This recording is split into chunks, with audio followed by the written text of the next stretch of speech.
if I can very briefly, one of the, and it's hard to get into a deep analysis between the coroner's law and this law in 3 minutes. But one of the things that you see throughout the law is there's this concept of arresting the person. You can seize the person, but you can't arrest the gun. You can't seize the gun. So, for instance, my wife is a psychiatrist in New Orleans. She does emergency psychiatry, so I'm very familiar with this process. And the coroner can come in and issue a 72-hour hold, and then afterwards, the person's free to go. And so one of the things we hear in law enforcement, you tell me if I'm wrong, because I've traveled the state and I've listened to them. And one of the things I hear is during a domestic violence, one of the things I hear of during a domestic abuse arrest, the husband or the boyfriend's being arrested, let out by police, and he turns around to his girlfriend or his spouse and says, "I'm going to kill you when I get out of here." And she goes up to law enforcement and says, "Well, he has guns in the house." Well, they can arrest him for domestic abuse, for beating her up and spousal abuse, but they don't have the authority to go seize those guns. And there may be a cooling off period.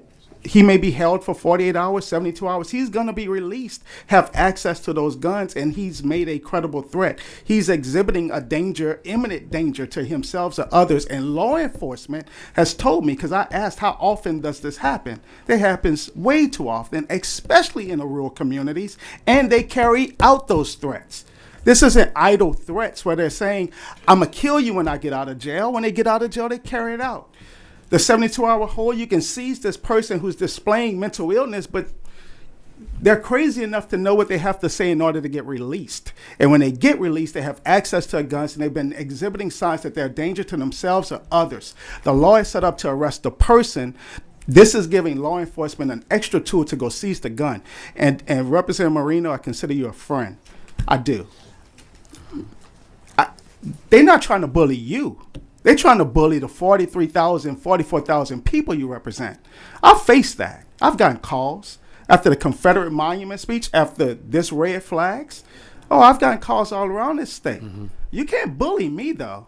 This is because you're bullying the people I represent. And I applaud you for standing strong on this issue, other issues, and so forth. And I listen to your concerns. One of the concerns, and the chairman shared this concern.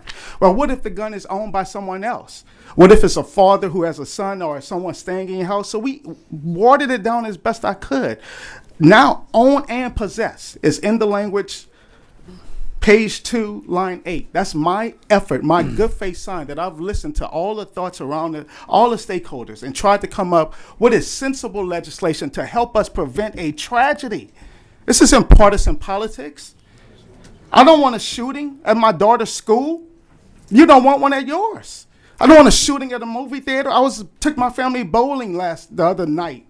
I don't want an incident, especially when someone has been exhibiting these red flags. This is for law enforcement. Thank you. Was that you close? And with that, I was assuming that was your closing.